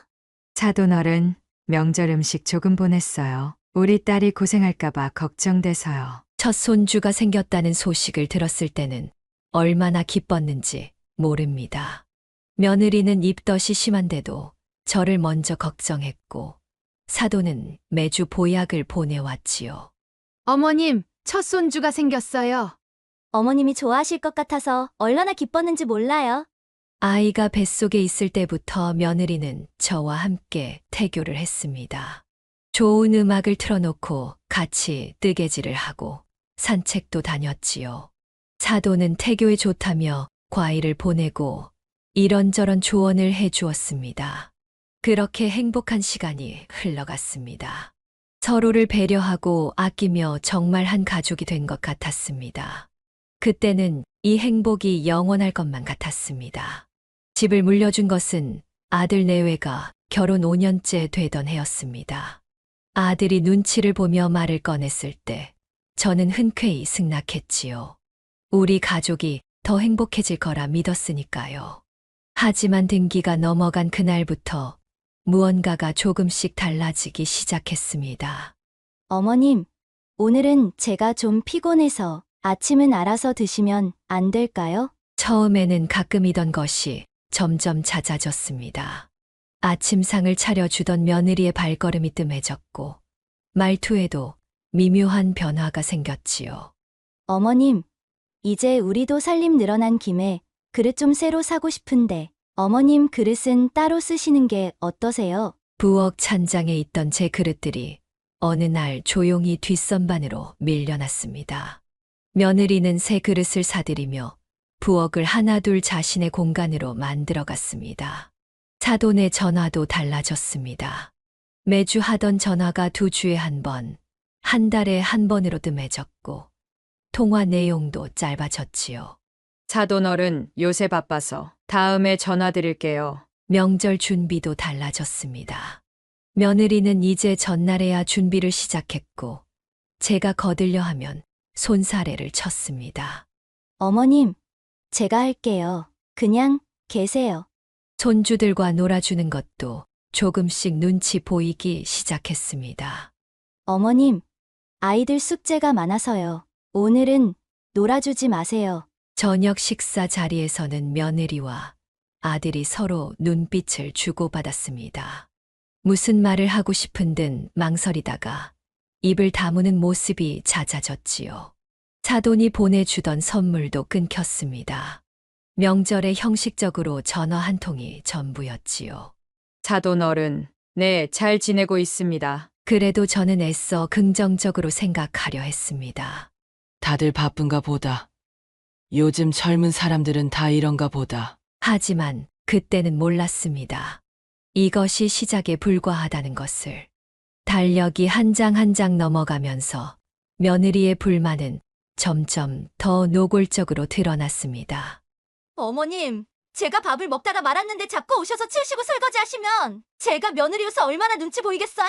밥상을 물리는 시간도, 설거지하는 시간도, 빨래를 넣는 시간도 모든 것이 며느리의 불만거리가 되어갔습니다. 어머님, 왜 자꾸 제 빨래에 손대세요? 옷 망가지면 어쩌래고? 아니, 제 수구까지 만지시는 거예요? TV 소리도 문제였습니다. 어머님, 아이들 공부하는데 TV 소리가 너무 크시네요. 이제 저녁엔 TV 안 보시면 안 될까요? 손주들 교육에도 간섭이 시작됐습니다. 어머님, 애들한테 맨날 과자만 사주시면 어떡해요? 치아 건강도 걱정되고 앞으로는 제가 허락할 때만 주세요. 사돈은 이제 딸의 고충을 전화로 털어놓기 시작했습니다. 사돈어른, 우리 딸이 요즘 잠도 못 자고 늘 스트레스 받는다네요. 혹시 뭐 불편한 일 있으세요? 슬그머니 독립을 종용하는 말도 나왔습니다. 어머님, 친구네 시어머님은 따로 사신다면서요?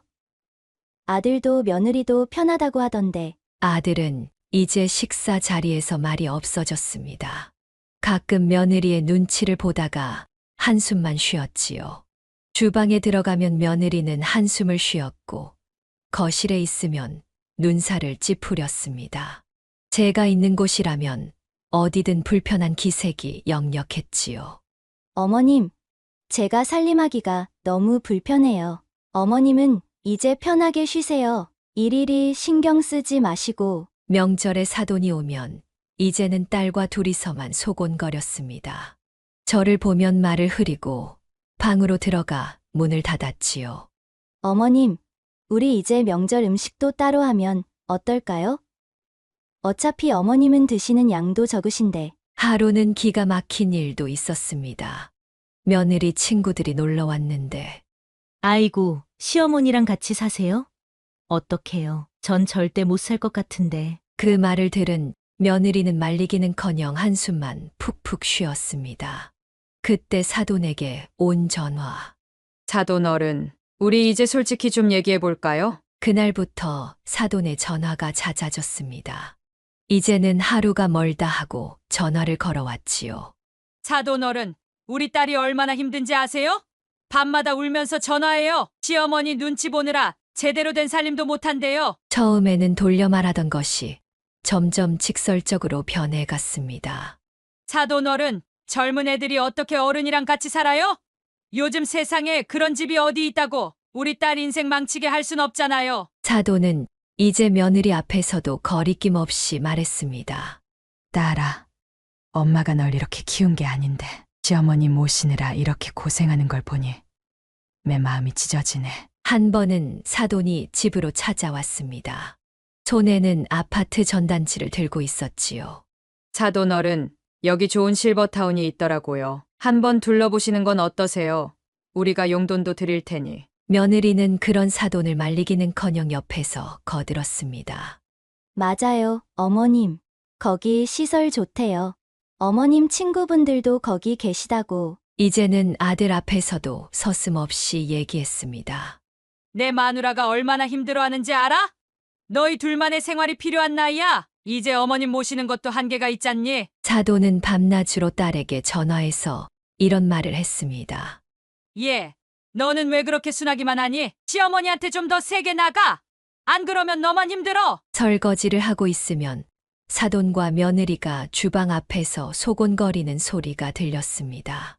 엄마, 나 진짜 못 살겠어. 하루하루가 지옥 같아. 알았어, 딸. 엄마가 어떻게든 해결해 줄게. 명절 때는 더했습니다. 사돈은 일부러 큰 소리로 말했습니다. 요즘 시댁에서 사는 며느리가 어디 있다고. 우리 딸은 시집 와서 고생만 하네. 이제는 손주들 앞에서도 거리낌이 없었습니다. 얘들아, 할머니 때문에 너희 엄마가 너무 힘들어하는 거 알지? 그렇게 사돈의 간섭은 날이 갈수록 심해져 갔고 며느리는 점점 더 대담해져 갔습니다. 이제는 제 방문 앞에서도 큰 소리로 불평을 했지요. 엄마, 나 진짜 미치겠어. 언제까지 이렇게 살아야 하는 거야? 손주들과의 관계도 서서히 멀어져 갔습니다. 며느리는 이제 아이들이 제 방에 오는 것조차 못마땅해 했습니다. 애들아, 할머니 방에 가지 마. 공부해야지. 할머니도 피곤하실 거야. 전에는 손주들이 학교에서 돌아오면 제일 먼저 제 방으로 뛰어왔었는데 할머니, 오늘 학교에서. 예, 신발 신은 채로 할머니 방에 뛰어들어가면 어떡해. 나오세요, 얼른. 간식을 챙겨주려 해도 이제는 안 된다고 했습니다. 어머님, 제가 살 때 아이들 간식 주세요. 당이나 칼로리 같은 거 일일이 체크해야 하니까. 사돈은 더했습니다. 손주들 앞에서 노골적으로 말했지요. 우리 강이랑 미리야, 이제 많이 컸네. 할머니한테 가는 것도 좋지만 엄마 도와주는 게 더 중요해. 알지? 손주들과 함께 보던 TV 시간도 없어졌습니다. 어머님, 아이들 학원 시간이 바뀌어서요. 이제 같이 TV 보기는 어려울 것 같아요. 주말이면 손주들과 함께 하던 산책도 금지됐습니다. 할머니랑 다니다가 다치기라도 하면 어떡해요. 애들 아빠가 데리고 다닐 거예요. 며느리는 이제 아이들 숙제를 도와주는 것도 막았습니다. 어머님, 요즘은 교육 방식이 달라져서 제가 따로 과외 선생님 구했어요. 설날에 세배를 하러 오던 손주들도 이제는 형식적으로 변했습니다. 얘들아, 할머니한테 세배만 하고 어서 방에 가서 공부해야지. 점점 손주들의 표정도 달라져 갔습니다. 절을 하면서도 예전처럼 웃지 않았고 용돈을 받아도 기뻐하지 않았지요. 할머니, 저 이제 가볼게요. 사도는 손주들에게 이렇게 말하는 것도 들었습니다. 우리 강이 미리 할머니 때문에 엄마가 많이 힘들어. 너희가 이해해줘야 해. 급기야 큰 손주가 이런 말을 하더군요. 할머니, 우리 엄마가 할머니 때문에 매일 운대요. 할머니가 다른 데로 가시면 안 돼요? 그 말을 들은 며느리는 말리기는커녕 오히려 미소를 지었습니다. 우리 강이가 많이 컸구나. 이제는 손주들이 제 방 앞을 지나갈 때면 고개를 숙이고 지나갔습니다. 안부를 물어도 짧게 대답하고 도망가듯 가버렸지요. 할머니랑 같이 사니까 우리 집이 불행한 거예요? 어느 날 들은 손주의 이 한마디가 저의 가슴을 또 한 번 무너뜨렸습니다. 아들의 변화는 더욱 가슴 아팠습니다. 제가 키운 아들, 제 뱃속에서 10달을 지내고 젖을 물려 키운 아들이었는데 처음에는 망설이는 듯 했습니다. 어머니 저기 마누라가 많이 힘들어해서. 밥상에서도 이제는 제 눈을 마주치지 않았습니다. 며느리가 한숨 쉴 때마다 저를 힐끔거리더니 급기야 이런 말을 꺼냈습니다. 어머니, 우리 마누라가 스트레스가 너무 심해서 병원에 다니기 시작했대요. 점점 아들의 말투도 달라져 갔습니다. 어머니, 이제 저희 살림에는 신경 안 쓰셨으면 좋겠어요. 특히 마누라 일하는 데는. 사돈과 며느리가 수군거릴 때도 이제는 말리지 않았습니다. 오히려 고개를 끄덕이며 동조하는 모습을 보였지요. 여보, 우리도 이제 결단을 내려야 하지 않을까? 그래, 너무 오래 참았어. 제가 반찬을 하나라도 잘못 건드리면 아들은 며느리부터 달랬습니다. 여보, 속상했지? 내가 어머니한테 말씀드릴게. 명절 때 제사상을 차리는데 예전처럼 도와주려 하니 어머니, 이제 그만 쉬세요. 저희가 알아서 할게요. 한 번은 며느리와 다툼이 있었는데 아들이 제 방으로 찾아왔습니다. 어머니, 이제는 좀 달라지셔야 해요. 어머니 때문에 우리 가정이 깨질 것 같아요. 사돈이 실버타운 이야기를 꺼낼 때도 아들은 조심스레 거들었습니다. 어머니, 거기 시설 좋다고 하더라고요. 어머니 친구분들도 계시고. 급기야 어느 날 어머니, 죄송하지만 이제는 분가하셔야 할 것 같아요. 마누라도 힘들어하고 애들 교육도 그렇고. 제 눈을 피하며 했던 그 말이 얼마나 아프던지. 아들아, 내가 이럴 수가 있니? 어머니, 저도 이제 더는 안 되겠어요. 마누라 우울증 약도 먹고 얼마 전엔 자살 얘기까지 했어요. 이제는 아들과 며느리가 손잡고 앉아 저를 설득하기 시작했습니다. 어머니, 우리 모두를 위해서예요. 어머님도 편하시잖아요? 제 뱃속에서 나온 아들이 이제는 완전히 저를 밀어내고 있었습니다. 이제 그들은 노골적으로 저를 내쫓으려 했습니다. 며느리는 매일 아침 요양원 팸플릿을 식탁에 올려두었지요. 어머님, 여기가 제일 시설이 좋대요. 사우나도 있고 친구도 많이 사귈 수 있대요. 아들도 거들었습니다. 어머니, 저희가 매달 용돈도 넉넉히 드릴게요. 어머니 친구분도 거기 계시다고 하던데. 사도는 아예 대놓고 말했습니다. 사돈어른, 이제 결단을 내리셔야죠. 우리 딸 정신과 상담 비용이 얼마나 나가는 줄 아세요? 이제는 제 방에 들어가려 해도 허락을 받아야 했습니다. 어머님, 지금 청소기 돌리고 있어서요. 조금 이따 들어가세요. 부엌은 아예 출입금지 구역이 되었습니다. 어머님, 부엌에는 오지 마세요. 제가 신경 쓰여서 일을 못하겠어요. 손주들 교육에도 이제는 아예 선을 그었습니다. 어머님, 아이들 공부에는 절대 관여하지 마세요. 성적이 떨어지면 어떡해요?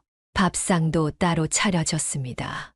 어머님, 이제부터는 따로 드세요. 저희는 저희대로 편하게 먹고 싶어서요. 며느리는 이제 친구들을 데려와서 저에 대해 험담하는 것도 서슴지 않았습니다. 우리 시어머니가 말이야. 아직도 이 집이 자기 집인 줄 아나 봐. 사돈은 매일같이 전화해서 압박했습니다. 사돈어른, 이러다 우리 딸 죽어요. 빨리 결정하세요. 아들은 급기야 이런 말까지 했습니다. 어머니 이러다가 제가 이혼하게 생겼어요. 제발 좀. 그러더니 어느 날 며느리가 서류 한 장을 내밀었습니다. 어머님, 여기 요양원 입소 신청서예요. 사인만 해주시면 돼요. 제가 거부하자 이제는 노골적인 협박이 시작됐습니다. 어머님이 이러시면 저희가 이사를 가야 할 것 같아요. 사돈어른, 이제 법적으로 해결해야 하나요? 매일 밤 제 방 문 밖에서는 한숨 소리가 들렸습니다. 시계처럼 정확하게 매일 저녁 9시 일부러 들으라는 듯한 한숨 소리. 여보, 나 이제 진짜 못 살겠어. 알았어, 내가 어떻게든 해결할게. 그렇게 하루하루가 지옥 같았습니다. 그리고 마침내 그날이 왔습니다. 잔소리가 내리던 겨울날 아침, 며느리와 사돈이 제 방문을 두드렸습니다. 어머님, 이제 그만 나가주세요. 매일 이렇게 감시하듯 저를 쳐다보시고 제가 하는 일마다 잔소리하시고 더는 못 참겠어요. 아들 볼모로 잡고 이러시면 안 돼요. 사돈어른, 제가 참다 왔어요. 우리 딸이 당신 때문에 정신과 상담까지 받았다는 거 아세요? 밤마다 울면서 전화하는 딸 때문에 제 가슴이 찢어져요. 내가 이 집에서 나가라니. 여긴 내 집인데. 어머님 집이요? 이제 와서 무슨 어머님 집이에요? 등기부터 보여드릴까요? 아들도 거들었습니다. 어머니, 이제는 제발 나가주세요. 저희도 이제 한계예요. 사돈은 더욱 날카롭게 말을 이었습니다. 사돈어른, 우리 딸 인생 망치게 할 순 없어요. 노인정도 있고 요양원도 있잖아요. 우리가 매달 용돈도 드리고 방문도 할게요. 그래도 내 자식인데 내가 이 애 키우려고 허리 휘어가며 일할 때는. 며느리가 말을 자르며 외쳤습니다. 어머님, 그만하세요. 옛날 얘기 계속 들먹이시면서 저희를 자극하지 마세요. 이제는 제발 나가주세요. 손주들도 방문 밖에서 울고 있었습니다. 할머니 때문에 엄마가 아파요. 그 순간 제 마음 속 무언가가 확 식었습니다. 30년을 살아온 이 집에서, 내 새끼를 키워온 이 집에서 더 이상 머무를 이유가 없다는 생각이 들었습니다. 조용히 방으로 들어와 문을 닫았습니다. 창밖을 바라보며 깊은 한숨을 내쉬었지요. 그리고 오랫동안 품어왔던 생각을 실행에 옮기기로 했습니다. 이제는 내가 움직여야 할 때구나. 그날 밤 전화번호부를 뒤적이며 부동산의 위치를 찾아보았습니다. 이제 제가 움직일 차례였으니까요. 이튿날 아침 아들과 며느리가 출근하고 아이들이 학교에 간 후 저는 조용히 집을 나섰습니다. 근처 중개소를 찾아가는 발걸음이 무거웠지만 마음만은 단단했습니다. 부동산 중개사는 제 나이 또래쯤 되어 보이는 분이었습니다. 어머니, 혹시 백이동 123번지 말씀하시는 건가요? 그 집이 아들 앞으로 되어 있는 걸로 아는데. 조용히 가방에서 등기부등본을 꺼내 보여드렸습니다. 중개사의 표정이 달라졌습니다. 아직도 제 이름으로 되어 있는 등기. 그것이 제가 가진 마지막 무기였습니다. 1시간 동안 제 이야기를 들은 중개사의 한숨 소리가 깊어졌습니다. 30년 경력의 중개사도 이런 경우는 몇 번 보지 못했다고 했습니다. 어머니, 빨리 파는 게 중요할 것 같습니다. 시세보다는 조금 낮게 내놓는 게 어떨까요? 8억이면 할 집인데 7억 5천에 내놓으면 금방 나갈 겁니다. 특히 중개사가 강조한 것은 매수자의 즉각적인 전입신고였습니다. 매수자가 나타나면 전입신고를 바로 하게 하는 게 좋아요. 그래야 나중에. 집으로 돌아오는 길, 가슴이 먹먹했습니다. 30년을 살아온 집을 팔겠다고 결심하는 것이 쉽지는 않았습니다. 하지만 이미 결정한 일이었습니다. 더 이상 망설일 이유가 없었지요. 그날 저녁도 아들과 며느리는 평소처럼 저를 보이지 않는 사람처럼 대했습니다. 거실에서는 며느리의 목소리가 들려왔습니다. 엄마 나 진짜 못 살겠어. 어머님이 계속 이러시면. 그때 휴대폰이 울렸습니다. 부동산에서 온 연락이었습니다. 어머니, 내 수자 한 분이 내일 집을 보고 싶다고 하시네요. 알겠습니다. 우리 식구들 출근하고 나면 연락드릴게요. 다음 날 오전 매수자가 집을 보러 왔습니다.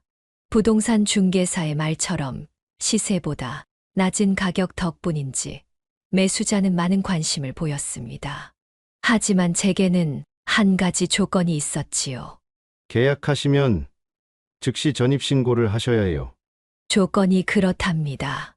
시세보다 싼 값에 내놓은 이유를 궁금해하는 매수자에게 중개사가 조심스레 상황을 설명했습니다. 제 사연을 들은 매수자의 눈빛이 달라졌습니다. 걱정 마세요. 계약금 치르자마자 바로 전입신고하겠습니다. 그렇게 첫 발을 내디딘 지 이틀 만에 매수자가 정해졌습니다. 계약금은 7천만 원. 일주일 후 잔금 치르기로 했습니다. 그런데 그날 저녁 뜻밖의 일이 벌어졌습니다. 어머님, 우리 집을 파셨다고요? 며느리가 부동산에서 소문을 들었나 봅니다. 처음으로 제 방에 찾아와 큰 소리를 치더니 황급히 전화를 걸었습니다. 여보, 빨리 들어와요. 큰일 났어요. 어머님이. 1시간 후 아들이 헐레벌떡 들어왔습니다. 어머니, 이게 무슨 짓이에요? 제발 그러지 마세요. 우리가 잘못했습니다. 사돈도 급하게 찾아왔습니다. 이제는 누그러진 목소리로 말을 걸었습니다. 사돈 어른, 우리 이러지 말고 다시 잘 지내보아요. 우리 딸도 반성하고 있어요. 하지만 제 마음은 이미 돌아선 뒤였습니다. 며느리는 울먹이며 애원했고 아들은 무릎까지 꿇었습니다. 사돈은 밤늦게까지 화해를 종용했지만 이제 와서 그런 말씀들 하지 마세요. 다음 날부터 집안 분위기가 달라졌습니다. 며느리는 아침부터 밥상을 차려왔고 사돈은 선물을 보내왔습니다. 아들은 퇴근길에 케이크를 사왔지요. 어머니, 이제 잘할게요. 제발 집은 팔지 마세요. 하지만 그들의 달라진 태도가 오히려 제 마음을 더 아프게 했습니다. 진작 이렇게 할 수 있었는데 왜 집을 빼앗으려 할 때는 그러지 못했을까요? 일주일 후면 잔금을 치르고 집이 넘어갑니다. 매수자는 이미 이사 준비를 시작했다고 하네요. 서류 수속도 착착 진행되고 있었습니다. 매매 계약을 하던 날이었습니다. 부동산 사무실에서 계약서에 도장을 찍는 순간 며느리와 사돈이 갑자기 들이닥쳤습니다. 어머님, 이러시면 안 돼요. 우리가 잘못했어요. 하지만 이미 계약금도 오고 갔고 매수자는 즉시 동사무소로 가서 전입신고까지 마쳤습니다. 돌이킬 수 없는 강을 건넌 것이지요. 집으로 돌아오자 아들이 현관에서 기다리고 있었습니다. 어머니, 우리 집은 어떡하고? 눈물 섞인 아들의 목소리가 가슴을 후벼 팠지만 이미 엎질러진 물이었습니다. 그동안 쌓였던 마음이 한순간에 쏟아져 나왔습니다. 내가 이 집 나가라고 할 때는 내 집이더니 이제 와서는 우리 집이라고 하니. 그날부터 매일 밤 가족회의가 열렸습니다. 거실에서 들리는 그들의 다급한 목소리. 이제 어떡하지? 전세금도 없는데. 엄마, 우리 어떻게 해? 새로운 집주인은 서류 절차를 신속하게 진행했습니다. 등기 이전 절차가 시작되었고 이사 날짜도 잡혔다고 합니다. 사돈은 이제 매일 찾아와 애원했습니다. 사돈 어른 우리 딸 앞날 좀 생각해 주세요. 빈말이었던 게 분명한데 이제 와서 그런 말들을 하니 더욱 마음이 아팠습니다. 진작 이렇게 할 수 있었는데 왜 하지 않았을까요? 새벽에 일어나 마당을 바라보면 지난 30년의 세월이 스쳐 지나갔습니다. 아들 돌잔치를 했던 이 마당, 며느리가 처음 들어왔던 그날, 손주들이 첫걸음마를 뗐던 이곳. 하지만 이제는 돌아갈 수 없습니다. 새로운 집주인이 벌써 이사 업체와 상담도 마쳤다고 합니다. 다들 발만 동동 구르고 있지만 제 마음은 이상하리만치 평온했습니다. 일주일 후에 잔금 치르고 이사 오신다고 하네요. 부동산의 연락을 받으며 깊은 숨을 내쉬었습니다. 이제 정말 돌이킬 수 없는 길에 들어선 것이었습니다. 잔금을 받는 날이었습니다. 이른 아침부터 며느리가 현관을 막고 섰습니다. 어머님, 제발 우리 어디로 가라는 거예요? 발길을 돌려 뒷문으로 나왔습니다. 부동산으로 가는 길, 사돈이 골목에서 기다리고 있었네요. 사돈 어른, 마지막으로 한 번만 더 생각해 보세요. 하지만 이미 늦었습니다. 부동산에는 새로운 주인이 와 있었고 잔금 6억 8천만 원이 오고 갔습니다. 등기 이전 서류의 마지막 도장을 찍는 순간 30년 세월이 눈앞을 스쳐 지나갔습니다. 집으로 돌아오니 아들이 현관에서 울고 있었습니다. 어머니 저희 보고 어디 가서 살라고. 문득 그간 제게 했던 말들이 떠올랐습니다. 어머니는 이제 나가셔야 해요. 노인정도 있고 요양원도 있잖아요. 그때는 이런 심정이었을까요? 새 집주인이 찾아왔습니다. 이번 주말부터 이사할 예정입니다. 가족분들께서는 언제쯤? 며느리가 앞으로 나서서 외쳤습니다. 저희는 못 나갑니다. 이게 무슨 일이 있다고? 하지만 새 주인은 이미 전입신고까지 마친 상태였습니다. 법적으로도 현실적으로도 더 이상 물러설 곳이 없었지요. 그날 밤 식구들이 모여 다급한 회의를 했습니다. 거실에서 들려오는 소리. 전세금이라도 있어야 집을 구하지. 이 동네는 다 비싼데 어디로 가? 당장 이사 갈 데가 없잖아. 창밖에는 보름달이 떠 있었습니다. 며느리의 흐느끼는 소리, 손주들의 불안한 목소리, 아들의 한숨 소리가 밤 공기를 타고 들려왔습니다. 전화기가 울렸습니다. 새 주인이었습니다. 이번 주말에 이사 오려고 하는데 기존 가족분들은 언제쯤 나가실 수 있을까요? 대답을 하는 제 목소리가 떨렸습니다. 이제 정말 돌이킬 수 없는 현실이 됐습니다. 내 주말까지는 나갈 겁니다. 주말이 다가오자 이삿짐 트럭이 집 앞에 도착했습니다. 새 주인 가족의 짐을 실어 나르는 청테이프, 박스들이 하나둘 들어오기 시작했지요. 아들네 가족은 아직도 이사 갈 곳을 찾지 못했다고 합니다. 며느리는 친정으로 짐을 옮기자고 했지만 사돈은 난색을 표했다고 하네요. 이제 와서 친정은 무슨 너희가 알아서 해? 이제 사돈의 목소리에서는 딸을 걱정하는 마음보다 원망이 더 커 보였습니다. 새 주인이 다가왔습니다. 오늘까지 나가주셔야 할 것 같은데 짐은 다 정리하셨나요? 아들은 마지막으로 제 방을 찾아왔습니다. 어머니 정말 이러실 거예요? 대답 대신 제 방에 놓인 캐리어를 바라봤습니다. 이미 작은 원룸도 구해놓은 상태였으니까요. 30년 세월을 고작 캐리어 하나에 담았다는 게 조금 서글펐습니다. 며느리는 현관에서 울고 있었고 손주들은 방에서 나오지 않았습니다. 이삿짐 트럭 소리가 점점 커져갔습니다. 새 주인 가족의 아이들이 뛰어다니며 이야기하는 소리가 들렸습니다. 우와, 이제 이게 우리 집이다. 내 방은 저기로 할래. 문득 30년 전 이 집을 처음 지었을 때가 떠올랐습니다. 그때도 이런 기분이었겠지요. 새로운 시작에 대한 설렘과 기대. 캐리어를 끌고 현관에 나서는데 며느리가 붙잡았습니다.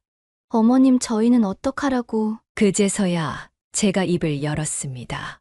나보고 나가라고 할 때는 그런 생각 안 했니? 이삿짐 센터 직원이 다가왔습니다. 손님, 이제 새 가족 짐 드려야 해서요. 뒤돌아보지 않고 걸었습니다.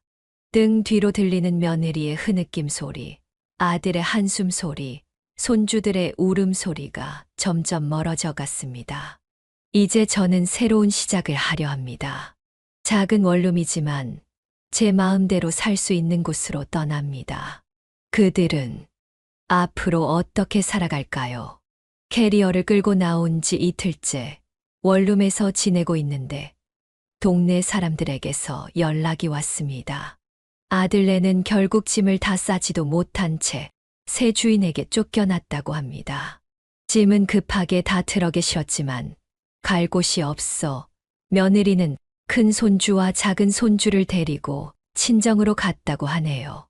아들은 회사 근처 고시원으로 들어갔다고 합니다. 어머님이 이럴 수가 있어요? 동네 슈퍼 아주머니가 전해주는 며느리의 하소연이 들려왔습니다. 이제 와서 효도는 무슨 집도 빼앗기고.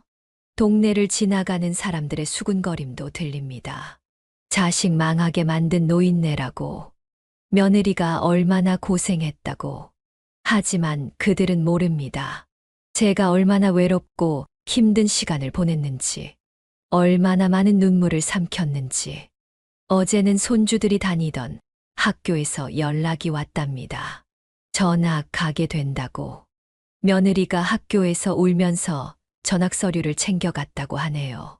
사도는 이제 동네 사람들에게 이런 말을 한다고 합니다. 우리 딸 인생 망치고 이제는 손주들 인생까지. 하지만 더 이상 제 마음은 흔들리지 않습니다. 작은 원룸 창문으로 보이는 하늘이 오히려 더 자유롭게 느껴집니다.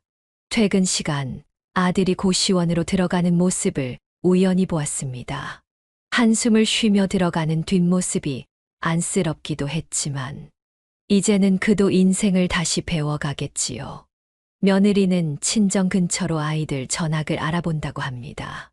새 학기까지는 시간이 좀 남았으니 그때까지 방을 구할 수 있기를 바랄 뿐입니다. 어머님 정말 독하시네요. 동네 사람들이 전해주는 며느리의 말들이 가슴을 후벼 팝니다. 하지만 이제는 돌이킬 수 없습니다. 작은 원룸 침대에 누워 생각합니다.